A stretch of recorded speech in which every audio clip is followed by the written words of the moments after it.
Hello बच्चों, आज हम पढ़ेंगे पाठ 2 सविता की पतंग। सविता की पतंग। जैसे आप यहाँ पे चित्र में देख रहे हैं, यहाँ पर बादल हैं, बहुत सारी पतंगे हैं, वो आसमान में उड़ रही है और कितना कितना खुशनुमा माहौल दिखाई दे रहा है। तो चलिए पढ़ते हैं। यहाँ पर एक सविता है जिसकी पक्की सहेली कौन है? पतंग है। चलिए पढ़ते हैं। सविता को पतंग उड़ाना बहुत पसंद था। पतंग को भी सविता का साथ अच्छा लगता था। पतंग हर समय सविता को खुश रखने की कोशिश करती रहती, इसलिए वह हमेशा तरह तरह के रंग बदलती। सविता कौन थी? सविता को उसकी जो मित्र थी वो एक पतंग थी। सविता को पतंग उड़ाना बहुत पसंद था और वो सोचती थी कि उसकी पतंग इतनी और जो पतंग थी पतंग को भी सविता के साथ रहना बहुत अच्छा लगता था। दोनों एक दूसरे के साथ समय बिताकर बहुत खुश होते थे।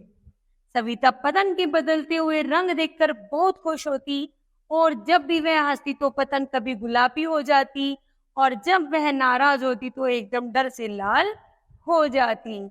पतंग को भी सविता से इतना प्यार था कि अगर सविता हंसती थी तो पतंग का रंग गुलाबी हो जाता था। यदि सविता नाराज होती थी तो उसका रंग भी एकदम लाल पड़ जाता था।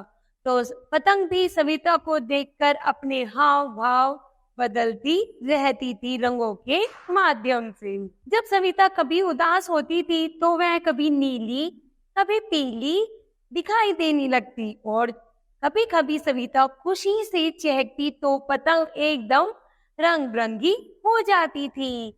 पतंग जो थी वो सविता को देखकर ही अपने जैसे रंग बदलती थी। तो जब सविता बहुत खुश होती थी तो पतंग भी रंग बिरंगी हो जाती थी।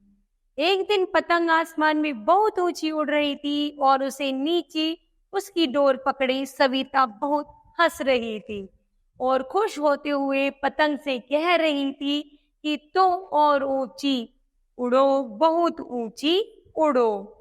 सविता जैसे पतंग को एक दिन उड़ा रही थी तो डोर पकड़ पकड़ के खींच रही थी और कह रही थी पतंग से कि तुम बहुत ऊंची आसमान में उड़ जाओ, इतना ऊंचा उड़ जाओ कि बादलों को छू पाओ।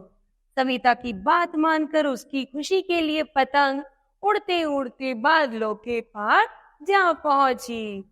वहां उसे छोटी सी परी मिली। परी के बहुत सुंदर पंख लगे थे। पंखों की सहायता से परी उड़ रही थी। मतलब जैसे ही पतंग इतनी ऊंची उड़ी तो वो बादलों के पार चली गई और जैसे बादलों के पास पहुंची तो उसने देखा कि वहां एक छोटी सी परी है जो अपनी पंखों से उड़ रही थी। पतंग पाकर परी भी बहुत खुश हो गई। दोनों ने मीठी मीठी बातें की। किस किसने? परी ने और पतंग ने। साथ साथ उड़े और कहा कि तुम कितनी प्यारी सहेली हो। देर होते देख सविता ने पतंग की डोर को खींची। पतंग बोली, अब मैं जाऊंगी, मेरी सहेली मुझे बुला रही है। जैसे ही काफी देर हो गई थी, दोनों परी और पतंग दोनों सहेलियां मिलके एक साथ उड़ रही थी तो सविता को लगा काफी देर हो गई है। तो सविता ने जैसे नीचे से डोर को खींचा तो पतंग को लगा कि अब मेरी नीचे वाली सहेली बुला रही है और मुझे अब चलना चाहिए। तो परी ने भेंट में पतंग को बादलों की आइसक्रीम दी, रुई जैसी। कैसी आइसक्रीम थी? रुई जैसी। पतंग ने कहा फिर मिलेंगे। परी बोली मैं भी आऊंगी। पतंग ने सविता को परी का तोहफा दिया, बादलों की आइसक्रीम। सविता बोली तुम मेरी कितनी अपनी हो पतंग। तो परी ने उसको क्या किया था?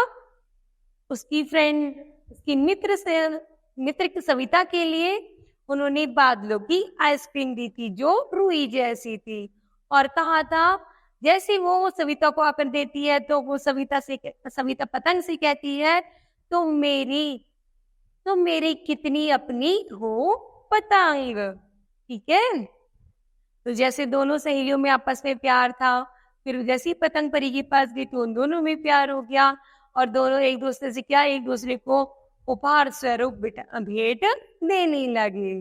तो बच्चों बताओ हमें इस कहानी से क्या शिक्षा मिलती है? तो हमें शिक्षा मिलती है, एक अच्छा दोस्त निस्वार्थ भाव से आपकी खुशी के लिए आपकी भावनाओं की कदर करता है। यदि कोई आपका अच्छा मित्र है तो वह हमेशा आपकी भावनाओं की कदर करेगा, आपको कभी परेशान या निराश नहीं होने देगा। धन्यवाद।